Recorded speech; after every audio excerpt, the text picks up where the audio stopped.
Guys, champions ట్రోఫీలో టీమిండియాకు సానుకూల ఫలితాలు రాకపోతే జట్టులో భారీగా మార్పులు ఉంటాయని తెలుస్తోంది.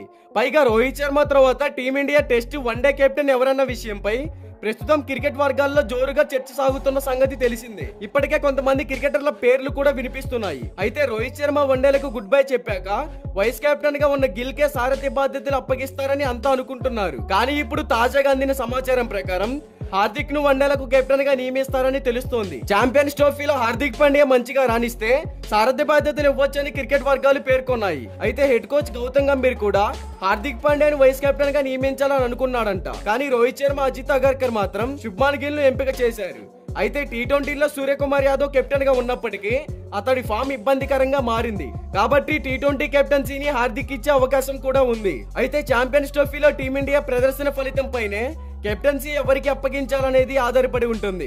రోహిత్ శర్మ ఛాంపియన్స్ ట్రోఫీ తర్వాత వన్డేలకు రిటైర్మెంట్ ప్రకటించవచ్చు. కాబట్టి ఛాంపియన్స్ ట్రోఫీలో హార్దిక్ పాండ్యా మంచిగా ప్రదర్శన చేస్తే వన్డే కెప్టెన్సీ అయినా హార్దిక్ ఇవ్వచ్చు. ఎలాగో శుభ్మన్ గిల్ డిప్యూటీగా ఉంటాడు.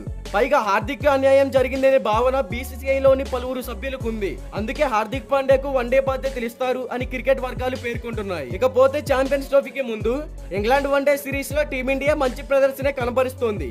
ఇంగ్లాండ్ తో జరిగిన తొలి వన్డేలో టీమిండియా 4 వికెట్ల తేడాతో భారీ విజయాన్ని అందుకుంది. శుభ్మన్ గిల్ 7 పరుగులు, శ్రేయస్ అయ్యర్ 59 పరుగులు, అక్షర్ పటేల్ 52 పరుగులతో బ్యాటింగ్ లో అద్భుతంగా రాణించారు. ఇక బౌలింగ్ లో చూసుకుంటే రవీంద్ర జడేజా, హర్షిత్ రాణా మెరుగైన ప్రదర్శన కనబరిచారు. మరి హార్దిక్ పాండ్యాకు వన్డే కెప్టెన్సీ ఇవ్వాలని మీలో ఎంతమంది అనుకుంటున్నారో కామెంట్ చేయండి. ఇలాంటి క్రికెట్ అప్డేట్స్ కోసం మన ఛానల్ ని సబ్స్క్రైబ్ చేసుకోండి. ప్రక్కనే ఉన్న గంట సింబల్ యాక్టివేట్ చేసుకోండి. Thank you for watching.